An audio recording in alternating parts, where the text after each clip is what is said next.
warahmatullahi wabarakatuh. Perkenalkan, nama saya Ilham Firmansyah, NIM 1915030 dari kelas PKPI 5A. Perkenalkan, nama saya Fajar Solikin dengan NIM 1715024 kelas PKPI 5A. Perkenalkan, nama saya Diki Prianto dari kelas PKPI A NIM 1915020. Akan memaparkan materi tentang isu etik dan legal teknologi informasi dalam pelayanan BK. Pentingnya kode etik. Etika merupakan pembuatan keputusan tentang moral manusia dan interaksinya dalam masyarakat. Secara umum, etika dapat diartikan sebagai suatu disiplin filosofis yang berkenaan dengan perilaku manusia dan pembuatan keputusan moral. Suatu profesi memerlukan kode etik untuk mengatur pola-pola tindakan para pemangku jabatan profesi itu. Kode etik profesional merupakan tatanan yang menjadi pedoman dalam menjalankan tugas dan aktivitas suatu profesi. Pola tatanan itu seharusnya diikuti dan ditaati oleh setiap orang yang menjalankan profesi tersebut. Kode etik profesional dapat diperlukan dengan beberapa alasan antara lain. 1. Untuk melindungi profesi. Profesi sesuai dengan ketentuan dan kebijaksanaan yang ditetapkan oleh pemerintah berdasarkan perundang-undangan yang berlaku. Kode etik ini akan memberikan kemungkinan profesi dapat mengatur dirinya sendiri dan melaksanakan fungsinya secara otomatis dalam kendali perundang-undangan yang berlaku. 2. Untuk mengontrol terjadinya ketidaksepahaman dan persengketaan dari para pelaksana.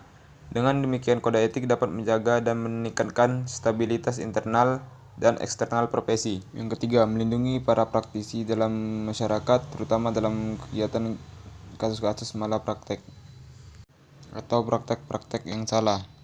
4. Melindungi klien dari praktek-praktek yang menyimpang dari orang yang secara profesional namun tidak berwenang. Isu legal teknik informasi dalam pelayanan bimbingan dan konseling.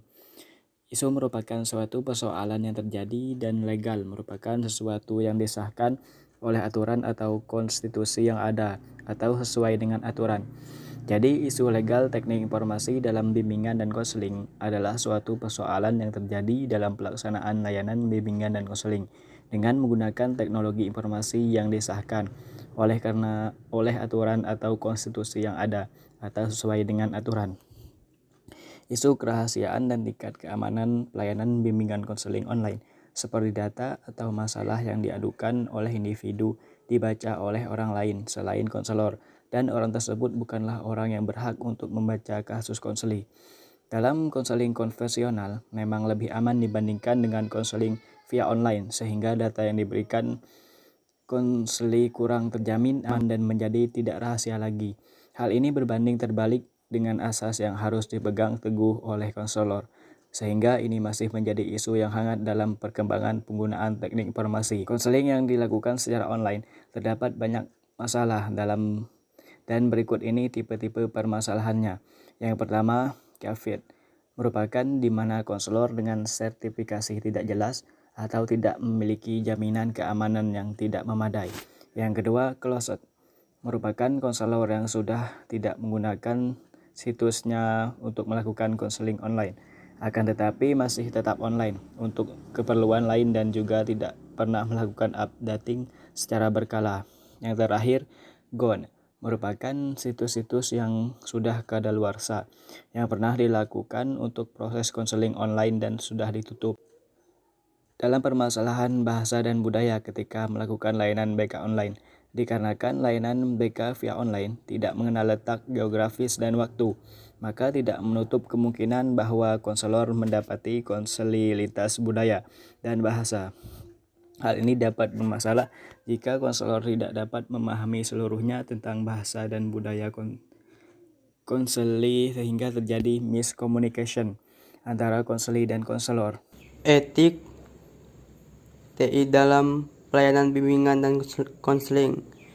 Etika konseling berarti suatu aturan yang harus dilakukan oleh seorang konselor dan hak-hak klien yang harus dilindungi oleh seorang konselor. Etika dapat diartikan sebagai jaminan bahwa konselor bertanggung jawab atas keinginan bimbingan konselingnya. Kebanyakan organisasi profesional konselor memiliki kode etik yang mengatur perilaku anggotanya, dan konselor harus menjunjung tinggi etika ini dalam melakukan pekerjaan berbasis TI, seperti halnya pada praktek di kantor. Etika pada umumnya bertujuan untuk melindungi pengguna. Dalam hal ini adalah pengguna internet agar kerahasiaannya tetap terjaga seperti dalam dunia nyata. Konseling melalui jaringan yang kini mulai dikembangkan tentu harus sesuai dengan etika-etika yang ada. Karena dengan etika konselor, setiap harus menjamin dan bertanggung jawab atas kegiatan bimbingan dan konselingnya. Konselor harus bergerak sesuai kode etik yang dimilikinya sehingga proses konselor yang dilakukan di dunia maya harus dilaksanakan seperti konseling di dunia nyata. Beberapa rumusan kode etik bimbingan dan konseling adalah sebagai berikut. 1. Dapat menyimpan rahasia klien. 2. Menunjukkan penghargaan yang sama pada berbagai macam klien. 3. Pembimbingan tidak diperkenankan menggunakan tenaga pembantu yang tidak ahli. 4. Menunjukkan sikap hormat kepada klien. 5. Meminta bantuan ahli di luar kemampuan stafnya. Mengikuti kode etik nasional Board for Certified Counselor tentang praktek konseling profesional. Konselor online seharusnya 1. Memacu pada hukum dan kode etik konsultasi online. 2. Memberitahukan klien tentang metode yang dipakai untuk membantu keamanan komunikasi klien, konselor, dan pengawas. 3. Dalam situasi yang sulit, dianjurkan untuk memperjelaskan identitas konselor atau klien. Hindari atau hati-hati dalam kemungkinan penipuan, misalnya dengan menggunakan kode kata-kata, huruf, dan grafik. 4. Jika diperlukan izin dari pusat atau pengawas dalam penyediaan jasa web konseling untuk anak kecil, periksa identitas pemberi izin tersebut. 5. Mengikuti prosedur yang sesuai dengan informasi yang diterbitkan untuk membagi informasi klien dalam sumber lain. 6. Pertimbangkan dengan matang tingkat penyingkapan pada klien dan berikan penyikapan yang rasional juga oleh konselor. 7. Menyediakan link ke situs lembaga sertifikasi dan badan perjanjian yang sesuai untuk memfasilitasi perlindungan klien. 8. Menghubungi National Board for Certified Counselor atau badan perizinan milik pemerintah tempat klien tinggal untuk mendapatkan nama atau setidaknya satu konselor dapat yang dihubungi di daerah tempat tinggal klien. 9. Mendiskusikan prosedur kontrak antara klien dan konselor ketika sedang offline. 10.